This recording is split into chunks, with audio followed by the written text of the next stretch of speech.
What is up everyone, Barricade here and bringing you guys a quick Gears of War 4 update video. Today they announced that Rise of the Horde will be arriving for Gears of War 4 starting June the 6th. If you don't know what Rise of the Horde is, it's simply just a huge update for Horde, which basically adds new difficulties, new character classes, new characters, maps, and even enemies. So that's the thing that's pretty freaking awesome with this new major update for Horde. I'm going to go ahead and let the trailer play right here for you guys. But while it's going off, I just want to talk about some major things regarding the trailer that really interested me.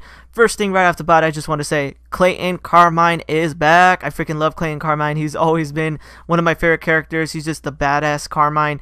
Personally, I like Benjamin the most out of the Carmines. He's my favorite, but Clayton is a very close second because I just loved how badass he was and everything about him was freaking awesome. And it always annoyed me that he wasn't in this game, but that's not going to matter anymore because he is back. If you notice in the trailer, you see a few other COG soldiers that look like they could also be the normal human versions of the Carmines. You know, if you notice, we got Zombie, Ben, and Anthony and Gary. And I'm hoping that these COG characters right here aren't the ones that we already have. I'm hoping they are actually Anthony and Benjamin. I would love to have them back with their original voices and updated so they say things like Swarm and Pod and things like that. Another major thing in the videos, you can see that they are on the map Avalanche from Gears of War 2. Personally, I'm really excited to see this. I know in the past I've talked about how I hate how they keep bringing back old maps instead of new maps, but if they're going to bring back old maps, they might as well bring amazing ones, because this is honestly an amazing map in my personal opinion. If you're a player that's been playing since Gears 2, you know exactly what I'm talking about, how close quarters the map is and how amazing it is that it can simply change the entire flow of the gameplay after the Avalanche. If you don't know what I'm talking about, basically you're fighting in whatever game type you're playing in. Out of nowhere you hear a noise that signifies the avalanche is coming. It will simply flow down, kill anything in its path, and it will change the whole center of the map, leaving a power weapon for everyone to fight over. That's just something that has always been really cool about the map. One thing I personally really loved, and I really am excited to have it back. As far as Rustlung goes, I really liked it a lot. It was from Gears of War 3 if you don't know, and it was really close quarters as well.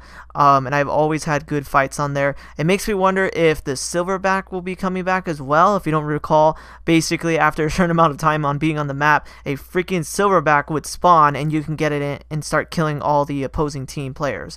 I always felt really overpowered, but it was something kind of dynamic and was kind of cool how you can fight over that. And honestly, it did change the flow of certain matches where we were losing terribly, but we took the Silverback and ended up getting the win anyways. Kind of unfair, but it was something exclusive to just that one map. And the one thing that was annoying though about that map, if you don't recall, it was one of the few maps in Gears of War 3 that let you actually freeze the game. There was this weird button that you can push that would make cover come up and come down, but if you pushed it a certain way by taking out a smoke grenade, it would actually literally cause the entire game to freeze and freeze everyone in the lobby, forcing them to turn off their console. Believe it or not, I've dealt with this many times in Gears of War 3, and it was very annoying when we would be dominating in a match and you would see someone trying to go for that glitch so they can close out the game without actually having to take a loss. It was just ridiculous and it was horribly annoying. But as if you notice with Checkout was one of the maps that did that too, and they found a way to completely prevent it with the new version in Gears of War 4. So I'm sure in Gears of War 4's Rustlung will be perfectly fine.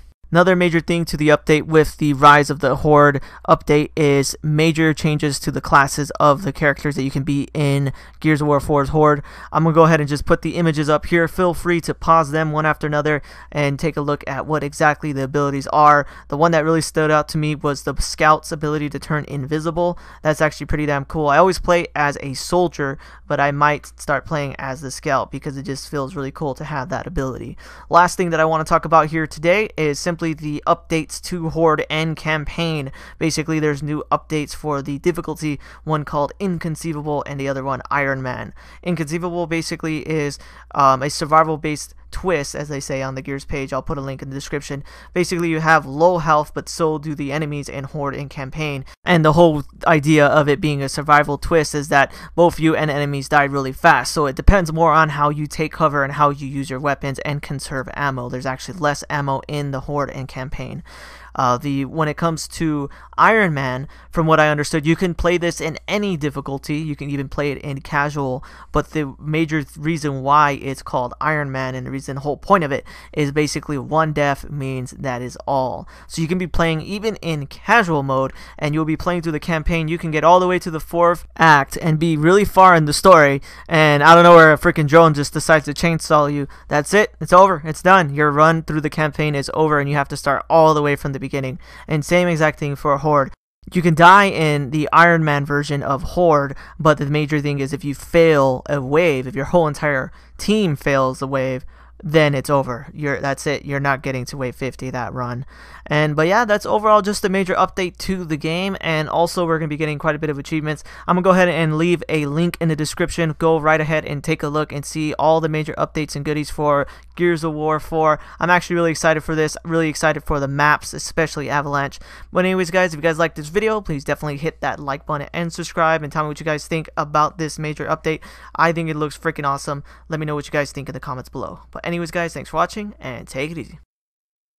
Thanks for watching this video. If you want to see my most recent Gears of War video, hit that link on the left. If you want to see any of my other content, hit that link on the right. Thanks for watching, guys.